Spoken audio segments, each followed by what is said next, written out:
ले जाओ।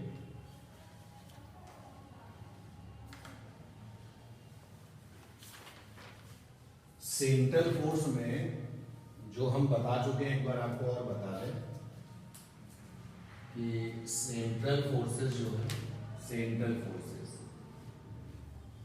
पहला पॉइंट क्या है, ये ऐसे फोर्सेस होते हैं जिनका लाइन ऑफ एक्शन यानी क्रिया रेखा किसी ना किसी फिक्स्ड पॉइंट से पास होगी। अगर आपने एक फोर्स ऐसे बना दिया तो जो डायरेक्शन ऑफ फोर्स है, जो दिशा है बल की, उसी पे आप एक लाइन बना लो। इसी लाइन को क्या कहते हैं, लाइन ऑफ एक्शन। पहला पॉइंट तो यही हो गया कि these are such forces, such forces। आप जहां पर है ना r क्रॉस f में है आप इस समय 0 पर, वहां तक हम पहुंचते हैं जल्दी से। these are such forces for which line of action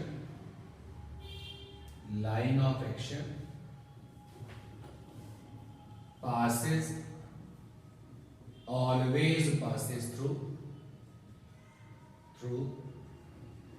fixed point। पहली बात तो ये हो गई। दूसरा, इन फोर्सेस का जो मैग्नीट्यूड होता है, मैग्नीट्यूड ऑफ सेंट्रल फोर्सेस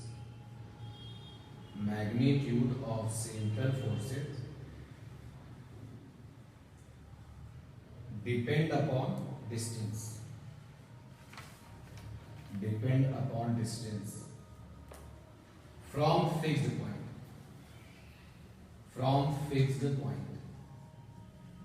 जो फिक्स्ड पॉइंट है वहां से जो डिस्टेंस है उस पर डिपेंड करता है। सपोज कर लीजिए कि एक फिक्स्ड पॉइंट है, ये फिक्स्ड पॉइंट आ गया, कुछ नाम दे दो, ओ ले लेते हैं, इसका नाम ओ है। और यहां पर एक पॉइंट है पी, तो पी पर लगा हुआ है सेंट्रल फोर्स। तो सेंट्रल फोर्स की जो डायरेक्शन होती है वो कैसी होगी, चाहे जैसी हो, लाइन ऑफ एक्शन जो है इस फिक्स पॉइंट से पास होगा। तो अगर लाइन ऑफ एक्शन इस फिक्स पॉइंट से पास होगा, अगर हमने फोर्स को देखो ऐसे दिखाया, ध्यान देना ऐसे, तो क्या लाइन ऑफ एक्शन इससे पास हो रहा है? नहीं, जो लाइन ऑफ एक्शन है वो इस फिक्स्ड पॉइंट से पास होगा। अब जरा देखिए, इसको मिलाया मैंने और ये फोर्स दिखा दी, ये फोर्स ऐसे भी डायरेक्शन रख सकते थे, कोई प्रॉब्लम नहीं है। तो ये जो फोर्स आप देख रहे हो, इसका लाइन ऑफ एक्शन इस फिक्स्ड पॉइंट से पास हो रहा है, और ये फोर्स इस समय कहां लगा हुआ है, पी पर लगा हुआ है। किस पॉइंट पर? पी पर। तो मैग्नीट्यूड ऑफ सेंट्रल फोर्स का जो परिमाण है डिपेंड करता है upon the distance from the fixed point. यानी कि यहां पर ये जो आपका सेंट्रल फोर्स F है, इसका मैग्नीट्यूड डिपेंड करेगा किस पर? OP पर, प्रोपोर्शनल टू OP की प्लस माइनस पावर। अब डिस्टेंस यहां पर OP है, तो OP को अगर हम लोग डिस्टेंस OP को R मान ले, तो सेंट्रल फोर्स का जो मैग्नीट्यूड है वो R के ऊपर प्लस माइनस पावर पर डिपेंड करेगा। अब कभी पावर प्लस में होगी तो कभी माइनस में होगी, वही लिखा गया। तो पहला पॉइंट और दूसरा पॉइंट आपको क्लियर होगा। Magnitude of the central force depend upon the distance from the fixed point. जो डायरेक्शन है वो तो तुमने बताई दी है कि यहाँ पे डायरेक्शन वाली बात अपने आप हो गई। जब आप ये लिख रहे हो कि these are the such forces for which line of action always passes through the fixed point, इसका सीधा मतलब हो गया कि जो डायरेक्शन ऑफ फोर्स होगा या तो फिक्स्ड पॉइंट से अवे होगा या फिर फिक्स्ड पॉइंट पे टुवर्ड्स होगा। यहाँ पर डायरेक्शन वाली बात आ गई है भैया, जो डायरेक्शन वाली बात है वो अपने आप आ गई है। Direction of central force is towards के अंदर क्या होती है, की ओर, या फिर away from fixed point. Direction वाली बात हमारे पहले पॉइंट में आ चुकी है, फिक्स्ड पॉइंट। तो अब अगर हम इस फोर्स को लिखना चाहें तो हम ऐसे लिखते हैं कि वेक्टर बराबर, तो सेंट्रल फोर्स का वेक्टर बराबर वेक्टर की वैल्यू, तो सेंट्रल फोर्स की वैल्यू, और साथ में क्या होता है डायरेक्शन आर का। अब जैसे हमने इस तरीके से लिख दिया ना, तो देखने पे ये नहीं पता चल पा रहा है कि ये जो मैग्नीट्यूड है वो किस पे डिपेंड कर रहा है, डिस्टेंस पे डिपेंड कर रहा है। तो हमने इसको ऐसे लिख दिया F is equal to F और ब्रैकेट में क्या लगा दिया R, और यहाँ पे साथ में क्या R का। तो अब ये बताया जा रहा है कि ये जो मैग्नीट्यूड है किस पे डिपेंड कर रहा है, डिस्टेंस पे डिपेंड कर रहा है। अगर हम इस बात को उस डायग्राम के लिए फॉलो करें तो R कैप क्या होगा, R कैप होगा along OP। भाई R cap direction of force है, तो R कैप या तो along OP होगा और या फिर क्या होगा opposite to OP, opposite to OP। भाई सेंट्रल फोर्स की जो डायरेक्शन होती है या तो फिक्स्ड पॉइंट के टुवर्ड्स होती है या फिर क्या होती है अवे होती है। तो जरा इस वाले डायग्राम में देखो, इस वाले डायग्राम में जो सेंट्रल फोर्स की डायरेक्शन है वो फिक्स्ड पॉइंट से कैसी है, अवे। तो अवे है मतलब जो आर कैप होगा वो कैसा होगा, ओ से पी की तरफ होगा। और अगर इस सेंट्रल फोर्स की डायरेक्शन इस तरफ होती तो आर कैप कैसा होगा, ओ से पी से जस्ट क्या होगा, उल्टा होगा। तो यहां तक आप जो है क्लियर करना है बात को, बोलोगे ठीक है ना। ये जो आर होता है, इस आर पर जब वेक्टर लगाते हैं, ये है आपका डायरेक्शन, और इस डायरेक्शन में लेकिन छिपा होता है क्या, मैग्नीट्यूड। तो जो ये आर है ये ऐसा डायरेक्शन है जिसमें मैग्नीट्यूड है, तो इसको कहते हैं पोजीशन वेक्टर। इस आर को कहते हैं पोजीशन वेक्टर। पोजीशन वेक्टर किसका, position vector, position vector of central force. Central force का पोजीशन वेक्टर कहां से, from the fixed point, from the fixed point. ध्यान से आप समझो चीजों को। ये जो आर है जिस पर हमने वेक्टर लगाया है, ये स्थिति सदिश है किसका, सेंट्रल फोर्स का। कहां से, फ्रॉम द फिक्स्ड पॉइंट। जैसे आप देखिएगा यहां पर सेंट्रल फोर्स P पर लगा है, सेंट्रल फोर्स P पर लगा है। तो जो सेंट्रल फोर्स P पर लगा है, इस P का फिक्स्ड पॉइंट से पोजीशन वेक्टर क्या है, R। ठीक है ना। इसी तरीके से सपोज कर लो कि एक पॉइंट है यहां पे Q, और Q पर जो सेंट्रल फोर्स है वो ये है, सेंट्रल फोर्स ये है F डैश। तो यहां का भी पोजीशन वेक्टर होगा किसका, जहां पर सेंट्रल फोर्स लगा है उस जगह का पोजीशन वेक्टर कहां से, फिक्स्ड पॉइंट से। तो यहां पे R का मतलब क्या हो जाएगा, OQ, और यहां पर R का मतलब क्या है, OQ। तो बहुत ध्यान से अगर आप देखिए कि ये जो R है जिसके ऊपर हमने ये एरो लगाया है, जिसको हम पोजीशन वेक्टर कह रहे हैं, हिंदी में इसको स्थिति सदिश कहते हैं, ये वाली डायरेक्शन और R कैप वाली डायरेक्शन कैसी होगी, नहीं सेम होगी और कभी कभी अपोजिट भी होगी। देखिए देखो मैं जो लिख रहा हूं उस पर ध्यान दो, angle between position vector R and R cap is, दो ही बातें हो सकती हैं, या तो ये एंगल 0 डिग्री होगा या फिर क्या होगा 180 डिग्री होगा। ये जो R कैप है ना, R cap direction of force है।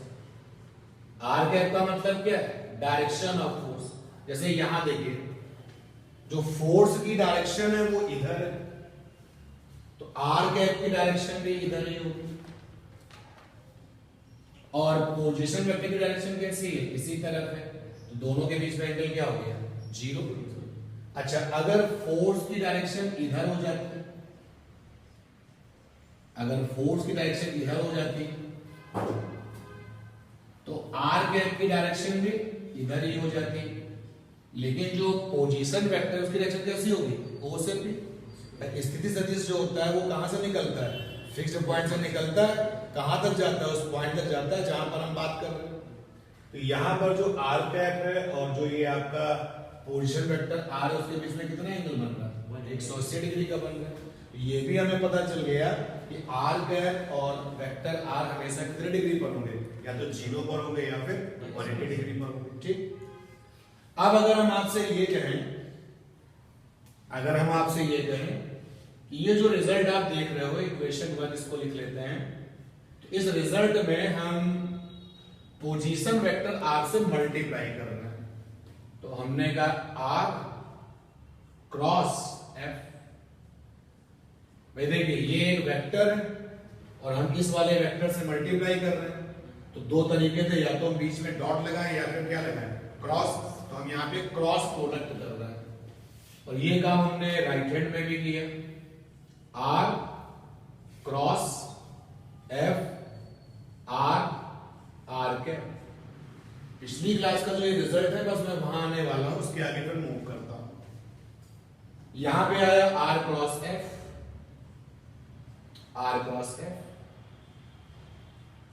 अच्छा ये जो क्रॉस है ये वेक्टर के बीच लगता है, ये क्या लिखी हुई है? वैल्यू को जरा बाहर कर लिया जाए। अंदर हो गया वेक्टर आर क्रॉस आर के। और अब आपको पता है कि भाई इन दोनों के बीच में एंगल 0 है या 180। इन दोनों के बीच में एंगल या तो 0 या फिर क्या 180। और जब दो वेक्टर्स के बीच में एंगल 0 या 180 होता है तो हमेशा क्रॉस प्रोडक्ट कितना आता है? 0। तो यहां पर आ गया R cross F is equal to 0, क्योंकि वेक्टर आर क्रॉस में आर कैप बराबर क्या है? 0। कितनी बात क्लियर हो रही है? पक्का? तो पिछली क्लास में हमने आपको यहां तक तो पहुंचा दिया था। अब अगर हम लोग टॉर्क के बारे में सोचें, टॉर्क हिंदी में कहते हैं बल आघूर्ण। तो ये बल आघूर्ण क्या था? टाउ।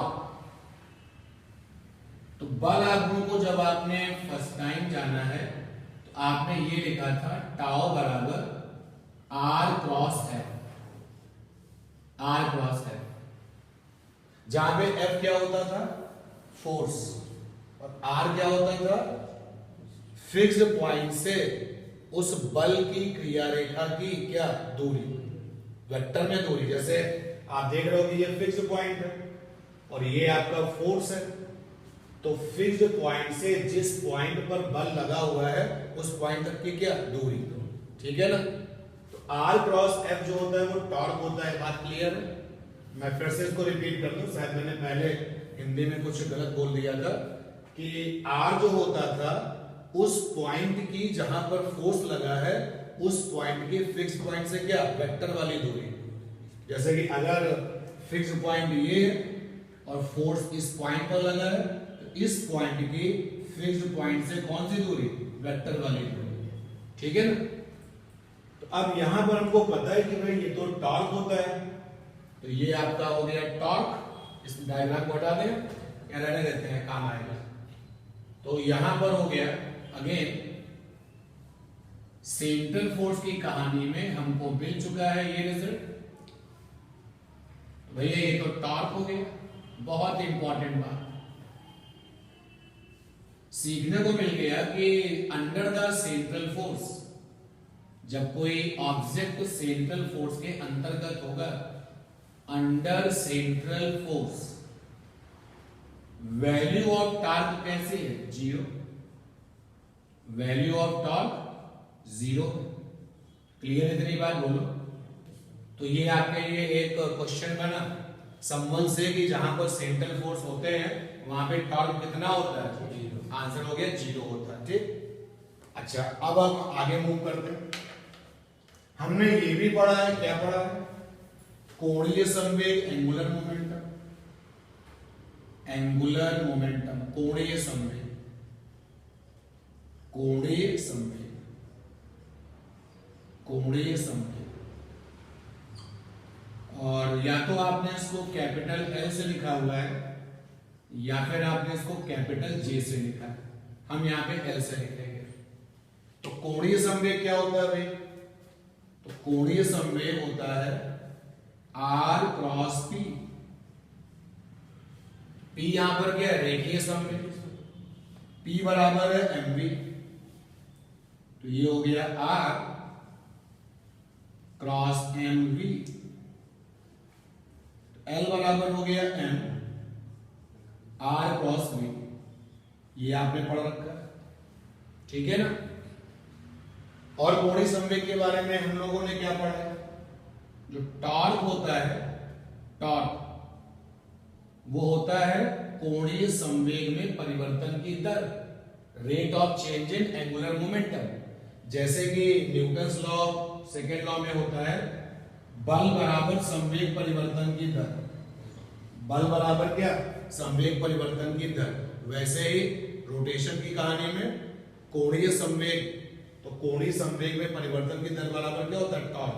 सब लोगों ने पढ़ा है कि टॉर्क बराबर है dl बाई dt, या हो सकता है कि आपने इसको ऐसे पढ़ा हो, टाउ बराबर delta J by delta T. याद आया, पढ़ा है ना कि कोणीय संवेग जो होता है उसमें परिवर्तन की दर यानी कि rate of change in angular momentum is equal to होता है टॉर्क। ये बात हम पढ़ चुके हैं। तो सेंट्रल फोर्स के अंतर्गत अंडर सेंट्रल फोर्सेस टॉर्क बराबर है 0। तो जब टॉर्क बराबर 0 है तो यहां से मिल गया dl by dt is equal to क्या, 0, ठीक है। यहां से आ गया dl इज इक्वल टू क्या, 0। और अगर इंटीग्रेशन कर दें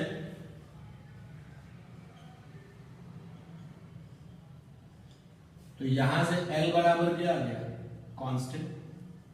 भाई 0 का इंटीग्रेशन करोगे तो क्या आता है, कांस्टेंट। और जैसे dx का x आता है वैसे dl का क्या हो गया है।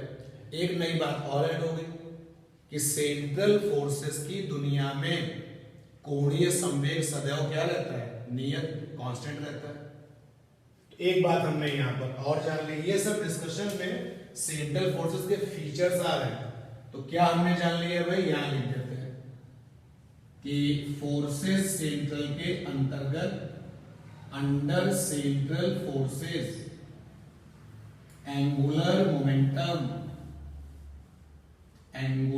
मोमेंटम कोणीय संवेग ऑलवेज कांस्टेंट। एक बात हमने ये सीखी, ठीक है, क्लियर है तेरी बात, कोई समस्या है यहां तक, पक्का, सही है। अब आगे ध्यान देना भाई, ये वाली बात तो हमें लगता है कि लास्ट वाली क्लास में हो चुकी, तो हटा सकते हैं यहां से, ठीक है। अब आगे जो है उस रिजल्ट पे जरा गौर करिए भाई, इसको देखिए, इस रिजल्ट को रिपीट करते हैं, यहां ले चलते हैं आपको। L बराबर है m r क्रॉस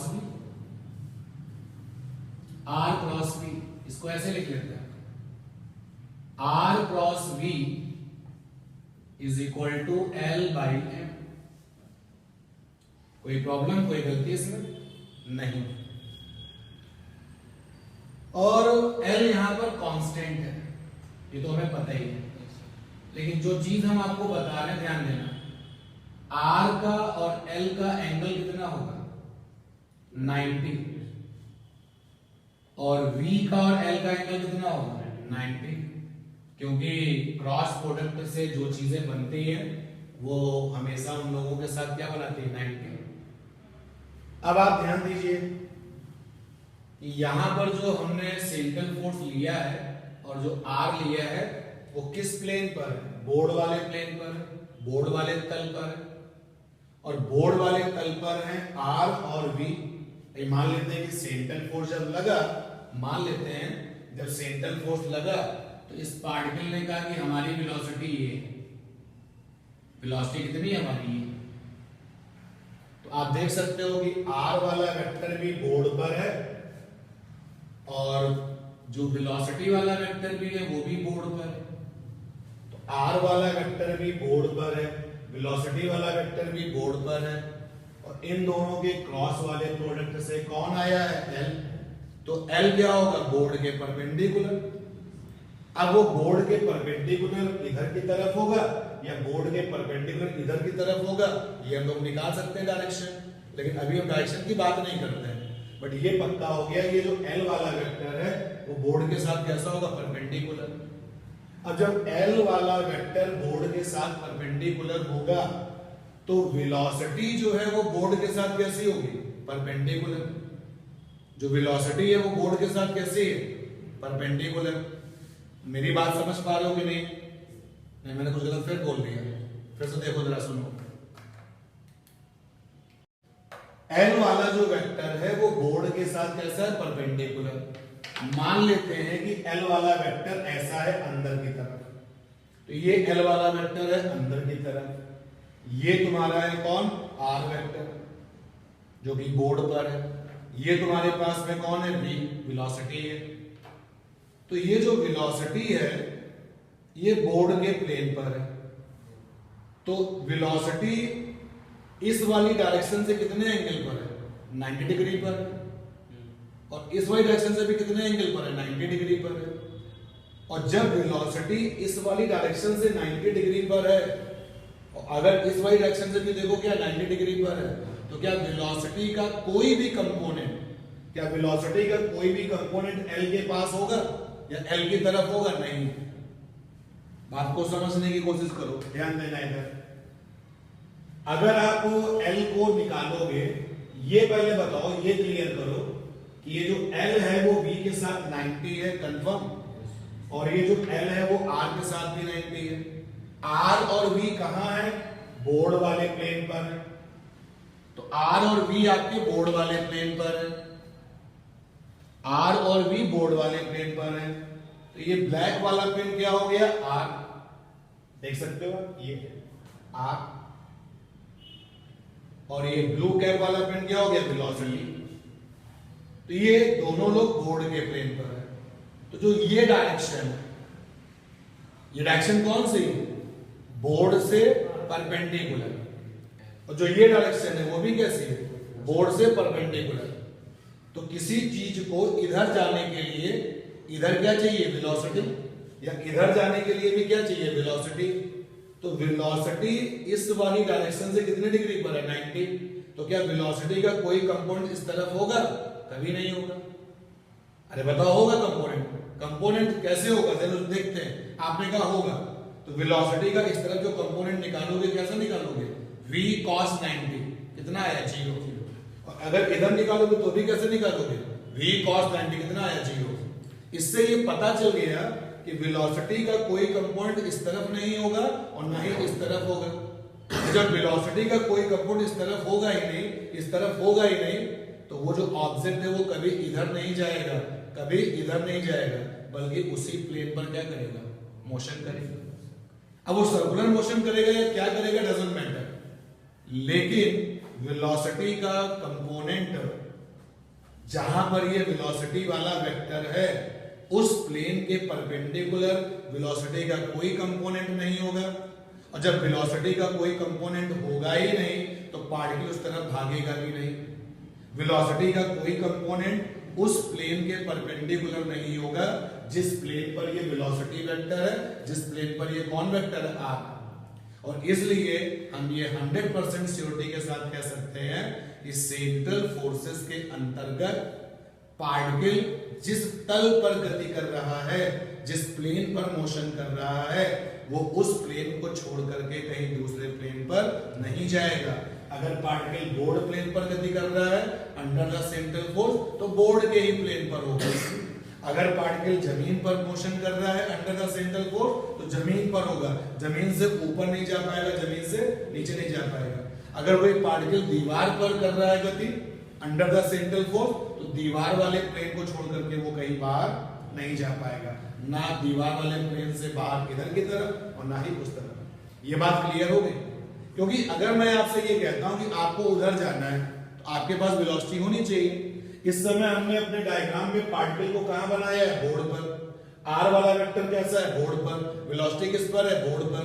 अगर वेलोसिटी का कोई कंपोनेंट इस तरफ है तो पार्टिकल जरूर जाएगा, और वेलोसिटी का कोई कंपोनेंट अंदर की तरफ है तो भी पार्टिकल जरूर जाएगा।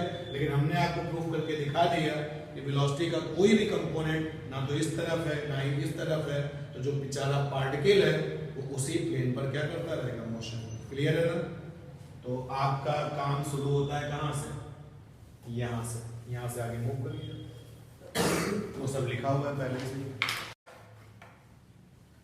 तो यहां पर हम कमेंट्स क्या करें, समझने वाला काम तो हो गया है। तो जिस प्लेन में कोणीय संवेग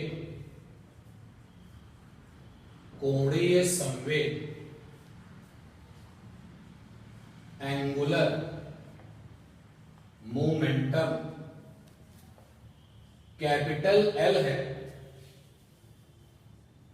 उस प्लेन के साथ वेलोसिटी यानी वेग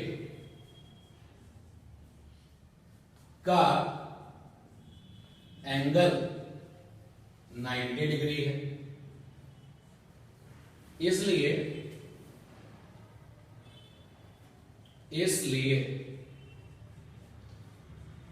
वेलोसिटी v का कोई भी कंपोनेंट मींस घटक, कोई भी कंपोनेंट कैपिटल एल की डायरेक्शन में नहीं होगा, कैपिटल एल की डायरेक्शन में नहीं होगा। अच्छा एक बात बताओ, कैपिटल एल क्या उसी तल पर है जिस तल पर आर और वी है? कैपिटल एल का तल तो अलग है ना, आर और वी इस समय कहां है, बोर्ड वाले प्लेन पर, और कैपिटल कैसा है, बोर्ड के परपेंडिकुलर। तो इसलिए वेलोसिटी v का कोई भी कंपोनेंट l की डायरेक्शन में नहीं होगा। सो we can say पार्टिकल माने कण under central force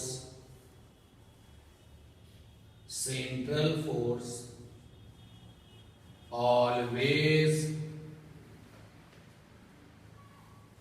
maintain motion in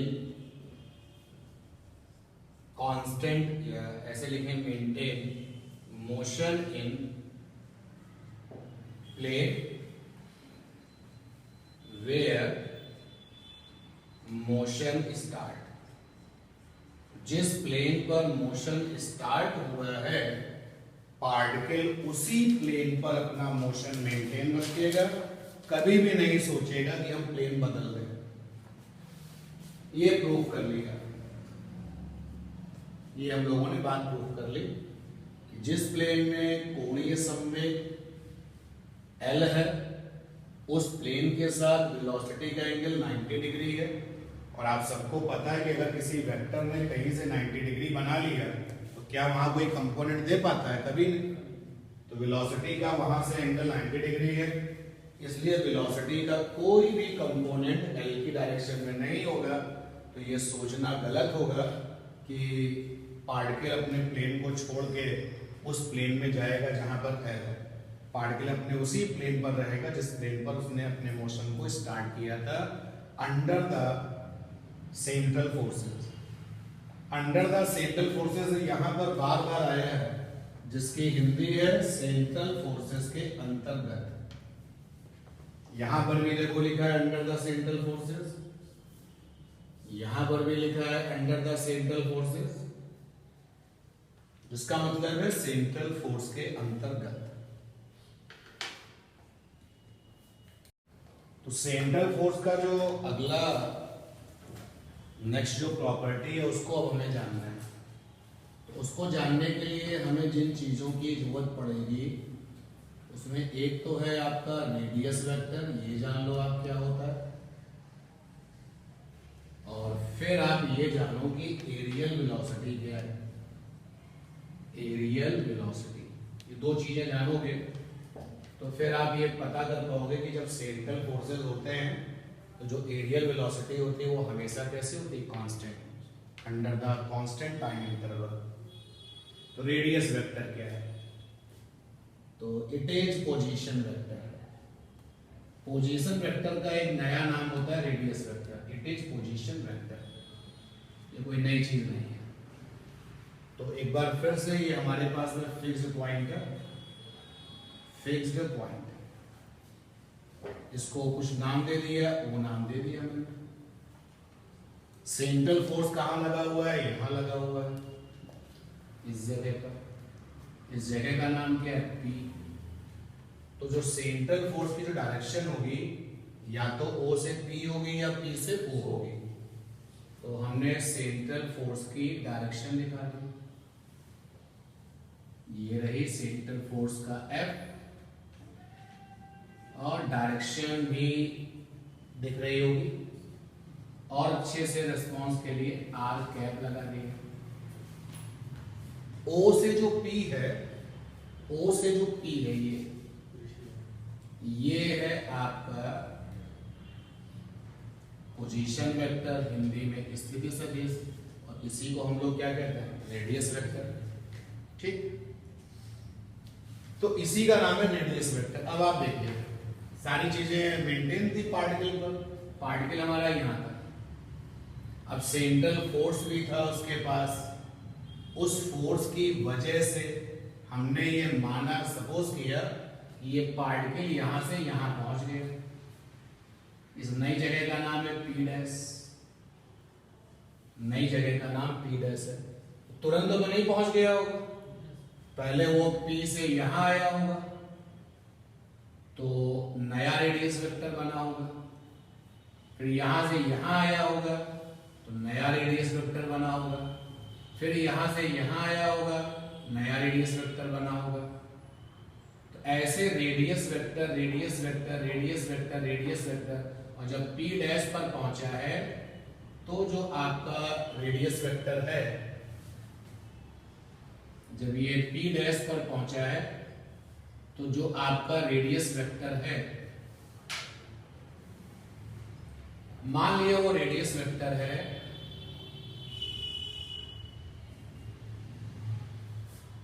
R plus dr। Sir को कैसे पता चल गया कि R प्लस dr होगा, पहले R था अब बड़ा हो गया ना, कितना बड़ा हो गया, dr बड़ा हो गया। अगर हमको दिखाई देता कि छोटा हो गया तो R माइनस dr। तो आप देख सकते हैं, आप इस बात को समझ सकते हैं, जज कर सकते हैं कि यहां से यहां तक जाने में बहुत सारे रेडियस वेक्टर आए होंगे, तब जाकर के आखिरी का ये है। तो क्या एक तरीके से रेडियस वेक्टर ने झाड़ू लगाई है, या इस एरिया पर रेडियस वेक्टर ने क्या लगाई है, झाड़ू लगाई है, और इस झाड़ू लगने वाले एरिया को कहते हैं स्वेप्टिंग एरिया। आप समझ रहे हो ना, देखो जैसे वो यहां से यहां पहुंचा तो नया रेडियस वेक्टर जो था वो ये है, तो रेडियस वेक्टर यहां से यहां पहुंचा, इतने हिस्से की स्वेप्टिंग हो गई। स्वेप्ट करना मतलब झाड़ू लगाना। फिर वो यहां से यहां पहुंचा, रेडियस वेक्टर ये हो गया। तो अगर मैं इस वाले रेडियस वेक्टर से पूछूं कि भाई तुम पहले यहां थे अब तुम यहां पर आ गए, कैसे आ गए, तो कहेगा कि हमने तो एरिया को क्या किया है, स्वेप्ट किया है। एरिया को स्वेप्ट किया मतलब एरिया को कवर किया है। तो एरियल वेलोसिटी क्या होती है, एरियल वेलोसिटी बराबर होता है swepting area, swepting area by radius vector, by radius vector upon में टाइम। तो मान लिया dt, सपोज कर लिया कि यहां से यहां तक का जो टाइम है वो dt है। अब यहां से हमको देखने को मिल रहा है areal velocity is equal to, जब टाइम तुमने dt लिया है छोटा सा तो स्वेप्टिंग एरिया भी क्या होगा, छोटा सा। स्वेप्टिंग एरिया हमने क्या मान लिया, d लिया, ठीक है ना। अब हम ये जानने वाले हैं कि अंडर द सेंट्रल फोर्सेस जो एरियल वेलोसिटी होती है वो हमेशा कैसी होती है, कांस्टेंट। पहले ये दो चीजें जान लो, रेडियस वेक्टर क्या है और एरियल वेलोसिटी क्या है, साथ में डायग्राम भी बना लेना। अब एक प्रॉपर्टी और देखते हैं कंजर्व इसकी सेंट्रल फोर्सेस की। प्रॉपर्टी ये कि अंडर सेंट्रल फोर्सेस जो एरियल वेलोसिटी है, areal velocity dA by dt is constant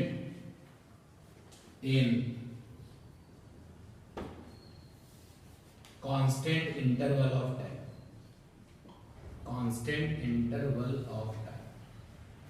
जैसे आपने एरियल वेलोसिटी निकाली 10 सेकेंड बाद, तो अगली वाली भी 10 सेकेंड बाद, उसके बाद भी 10 सेकेंड बाद, ये जो 10-10 सेकेंड का जो इंटरवल है क्या होना चाहिए, कांस्टेंट होता है।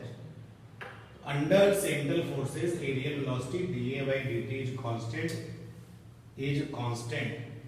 in constant interval of time। इसको वही प्रूफ करना है। तो हमने कहा सेंट्रल फोर्सेस फिक्स्ड पॉइंट रखते हैं, ये फिक्स्ड पॉइंट हो गया। क्या नाम है इसका, वो नाम है इसका। सेंट्रल फोर्स कहां लगा है, यहां लगा है। इस जगह का नाम क्या है, P है। तो सेंट्रल फोर्स की जो डायरेक्शन है या तो O से P होगी या फिर P से O, और जो पोजीशन वेक्टर है जिस पॉइंट पर ये सेंट्रल फोर्स है उसका पोजीशन वेक्टर R है। ठीक, dt समय बाद सेंट्रल फोर्स की मौजूदगी में ये पार्टिकल यहां से यहां चला गया, यहां से यहां चला गया। तो अब जो नया रेडियस वेक्टर है वो है r प्लस डी। अगर आप देख सकते हैं कि भाई नया रेडियस वेक्टर पहले से ज्यादा हो गया है तो प्लस डी है, अदरवाइज माइनस डी है, क्योंकि हम टाइम बहुत छोटा ले रहे हैं। सारा का सारा कैलकुलेशन dt टाइम, छोटा सा dt टाइम। अच्छा, पार्टिकल अगर यहां से यहां गया है तो इस तरह वेलोसिटी नहीं होगी ना। मान लिया वेलोसिटी कितनी है v, तो ये दूरी कितनी हो जाएगी, pp डैश, दूरी बराबर v dt। pp डैश क्या हो जाएगा, v dt। तो कितना स्वेप्टिंग एरिया है, ये रहा स्वेप्टिंग एरिया। इस एरिया की वैल्यू निकालनी है। तो ये जो आप देख सकते हैं स्वेप्टिंग एरिया ट्राइंगल जैसा है। तो अगर हम ट्राइंगल का एरिया निकाल लें तो कुछ बात बन जाएगी। अच्छा, जब ये सिचुएशन चल रही थी तो रेडियस वेक्टर हॉरिजॉन्टल से थीटा एंगल बना रहा था पुराना वाला, और नया वाला रेडियस वेक्टर हॉरिजॉन्टल से कितना बना रहा है, थीटा प्लस डी थीटा। तो भाई ये वाला जो एंगुलर डिस्प्लेसमेंट है कितना आ गया, डी थीटा। एंगुलर डिस्प्लेसमेंट जो होता है कोणीय विस्थापन, एंगुलर डिस्प्लेसमेंट कोणीय विस्थापन, ये होता है एंगल बिटवीन रेडियस वेक्टर। कोणीय विस्थापन ये होता है एंगल बिटवीन रेडियस वेक्टर। अगर हम आपको थोड़ा सा याद दिलाएं प्रीवियस क्लास का, तो आप जब सर्कुलर मोशन पढ़ते थे आपका रेडियस वेक्टर ये होता था, और कण गति करते करते यहाँ पहुंचता था, फिर ये हो जाता था। इसको आप क्या कहते थे, कोणीय विस्थापन। तो ऐसा ना समझना कि एंगुलर डिस्प्लेसमेंट केवल जो है सर्कुलर मोशन में ही होता है। रेडियस वेक्टर पहले क्या एंगल पर है, अब किस एंगल पर है, उस एंगल का डिफरेंस क्या, कोणीय विस्थापन। एंगुलर डिस्प्लेसमेंट आपका हो गया कोणीय विस्थापन, ये डी थीटा है। तो अब मेरा टारगेट है किसी तरीके से इस ट्राइंगल का एरिया निकालना है। तो बात करनी है स्वेप्टिंग एरिया, और हम उसको डीए कह रहे हैं, छोटा सा इसलिए। तो ये बराबर होगा area of triangle OPP dash. ठीक, अब एरिया कैसे निकलेगा ट्राइंगल का? तो हाफ परपेंडिकुलर और साथ में क्या बेस, लंब गुणा आधार। तो देखिएगा भाई परपेंडिकुलर लंब कैसे निकलेगा। मैंने इस ओपी को थोड़ा आगे बढ़ाया और पी डैश से यहां पे परपेंडिकुलर डाल दिया 90 डिग्री। ठीक है, ये P है, जो परपेंडिकुलर हमने डाला है that is P dash M। तो परपेंडिकुलर कितना हो गया? P dash M, P dash M। और आधार जिस पर तुमने लंब डाला वही क्या होता है? आधार। आधार क्या हो जाएगा? ओपी। ओएम नहीं हो जाएगा, ट्राइंगल तो ओपी है ना केवल। लंब जो है वो बाहर जा सकता है, ऐसा हो सकता है जैसे मान लीजिए ये ट्राइंगल है, आपको लंब चाहिए तो ये देखिए लंब बाहर चला गया, ये लंब बाहर आ गया, लेकिन आधार यही होगा। ठीक है ना? और कई बार ऐसा होता है कि जब आप लंब डालते हैं तो वो लंब कैसा होता है? ट्राइंगल के अंदर ही होता है। तो याद रखना कि ट्राइंगल में आधार क्या होगा? ओपी, और लंब एक तरीके से ट्राइंगल की ऊंचाई होती है। तो वो जो ऊंचाई है वो ट्राइंगल के अंदर भी हो सकती है और बाहर हो सकती है। अब ये डी बराबर हाफ P डैश M। तो P डैश M कैसे निकलेगा? देखो भाई, इन ट्राइंगल OMP डैश लिखा, OMP डैश। तो मैंने फंडा लगाया साइन डी थीटा। ये देखो डी थीटा, सामने वाला है परपेंडिकुलर यानी लंब, और नीचे क्या होता है? कर्ण। हाइपोटेनस 90 के सामने वाला क्या हो गया? ओपी डैश, कर्ण हो गए। यहां हो गया डी थीटा बराबर पी डैश एम, और ओपी डैश है R plus D R, R plus D R. क्योंकि साइन थीटा बराबर थीटा होता है अगर थीटा बहुत छोटा हो। ठीक है ना? और डी थीटा का तो कहने क्या, डी थीटा तो बहुत छोटा है, तो साइन डी थीटा की जगह क्या लिख सकते हैं? D theta. तो यहां से आपका पी डैश एम आ जाएगा R plus D R, R plus D R. तो आर प्लस डी आर क्या लेंथ लिखनी है ना मुझे, अगर हम चाहें तो इसको ऐसे लिख सकते हैं आर प्लस डी आर। ठीक है भाई, मुझे चाहिए ये लेंथ। इस लेंथ का मतलब क्या है? मैग्नीट्यूड। मैग्नीट्यूड के लिए क्या लगा दे? पैरेलल साइन लगा दे, और यहां पे तरीका है कि एरो हटा के लिख दो तो भी मैग्नीट्यूड होता है। तो यहां पे हो गया आर प्लस डी आर, और ओपी क्या बेटा? ओपी की लेंथ क्या होगी? आर। अगर आपको ओपी चाहिए, ओपी बराबर क्या है? Mod of R. इसको ऐसे लिख सकते हैं, ओपी बराबर आर लिख सकते हैं ना।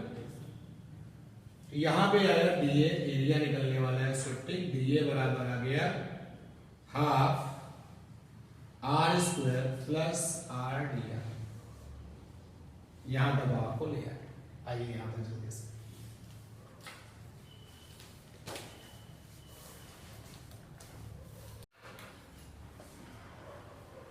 एक सेकंड देखिए जरा सा,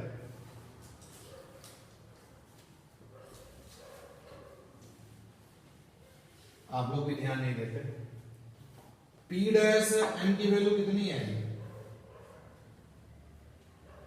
P डैश M की वैल्यू आई है R प्लस डी आर, और साथ में क्या?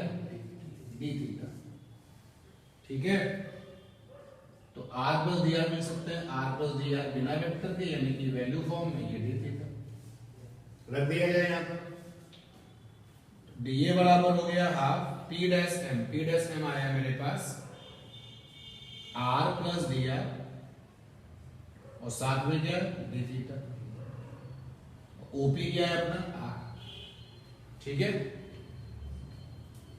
DA is equal to half, और be careful, R square D theta, दोनों लोग ब्रैकेट में मल्टीप्लाई कर रहे हैं, और plus R D R d theta. आप समझ सकते हो कि कहानी में जो dt है वो क्या है, बहुत छोटा है, तो ये dr भी छोटा है और d थीटा भी छोटा है, और दो छोटे छोटे लोगों का मल्टीप्लिकेशन क्या हो जाएगा, और छोटा हो जाएगा। तो हम इसको क्या करें, ड्रॉप कर दें, ड्रॉप दिस, क्योंकि बहुत छोटा हो गया ना रिजल्ट। तो ये यहां से आ जाएगा D is equal to half R square D theta, इसको यहां लिख दिया ड्रॉपिंग दिस टर्म। बता पाएंगे क्यों ड्रॉप कर रहे हैं, क्यों छोड़ रहे हैं इसको, क्योंकि ये बहुत छोटा है। तो यहां तक हम पहुंचे। ये सारा का सारा ये जो एरिया स्वेप्ट हुआ है कितने समय में स्वेप्ट हुआ है, dt समय में। तो मैंने dt से डिवाइड कर दिया, dA by dt half R square D theta by D. तो देखो dA बाई dt क्या हो गया, एरियल वेलोसिटी। एरियल वेलोसिटी बराबर half R square D theta by dt क्या हो गया, ओमेगा एंगुलर वेलोसिटी। तो भैया कोणीय चाल होती थी ओमेगा बराबर डी थीटा बाई dt। इसको ऐसे लिखते हैं थीटा डॉट, थीटा डॉट का मतलब हो गया D theta by dt, theta double dot का मतलब क्या हो गया, d2 थीटा बाई dt2। यहां तक की बात क्लियर है भाई।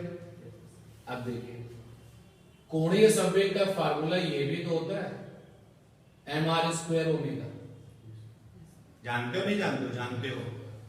कोणीय संवेग का फार्मूला ये भी होता है एम वी आर, कोणीय संवेग का फार्मूला ये भी होता है आर क्रॉस पी, और कोणीय संवेग के फार्मूले जो और लिखे गए वो भी होते हैं।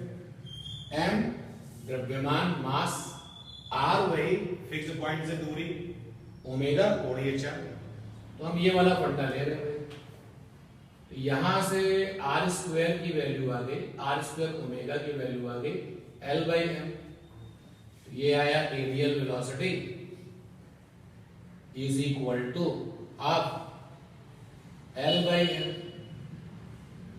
और हम ये प्रूव कर चुके हैं कि सेंट्रल फोर्सेस की मौजूदगी में एल क्या है, कांस्टेंट, और ये मास तो क्या है, कांस्टेंट है। 2m भी क्या है भैया, कांस्टेंट। लीजिए प्रूव कर दिया कि सेंट्रल फोर्सेस की मौजूदगी में जो एरियल वेलोसिटी है वो कैसी है, कांस्टेंट है, और किसके बराबर है, L बाई 2m के बराबर। और यही जा करके बन जाता है केपलर के लॉज में से एक लॉ, जहां उन्होंने बताया था कि जब ग्रह सूर्य के चारों ओर चक्कर लगाते हैं, जब planets around the sun revolutions करते हैं, तो क्षेत्रीय चाल एरियल वेलोसिटी सदैव नियत रहती है। तो देखो यहाँ पर क्या हो गया प्रूफ। अब वहां पर जो एरियल वेलोसिटी थी वो किस सेंट्रल फोर्स के अंडर में थी, ग्रेविटेशनल फोर्स, जिसकी डायरेक्शन हमेशा किधर होती थी, towards the sun. Note this.